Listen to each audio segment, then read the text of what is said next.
যেকোনো মুসলমানের কাছে ১০০টা আল্লাহর নাম খুবই গুরুত্বপূর্ণ। আমাদের খুবই দরকার মুখস্থ করা। তো আপনাদের খুব সহজেই মুখস্থ হয়ে যাবে। ২ মিনিট, মাত্র ২ মিনিট সময় দিবেন। সারাদিন ব্যস্ত থাকলেও হয়তো রাত্রিবেলা, সন্ধ্যাবেলা বা দুপুরবেলা একটু সময় দিলেন। তো ২ মিনিট যদি একটু মনোযোগ সহকারে দেখেন একটু, তাহলে খুব সুন্দরভাবে মুখস্থ হয়ে যাবে। খুবই সাধারণ ব্যাপার এটা। ১০টা নাম কোনো ব্যাপার না। একটুখানি মনোযোগ সহকারে দেখলেই এটা হয়ে যাবে। তো একটু সময় দিবেন প্লিজ।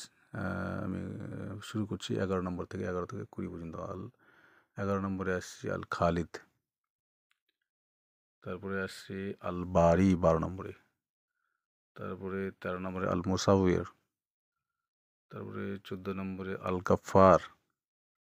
তারপরে ১৫ নম্বরে আল কাহার। তারপরে ১৬ নম্বরে আল ওয়াহাব। তারপরে আসেন ১৭ নম্বরে আল রাজ্জাক। তারপরে আসেন আল ফাতাহ। তারপরে আল আলিম। তারপরে আসেন আল কাবির। চ্যানেলটি অবশ্যই সাবস্ক্রাইব করবেন।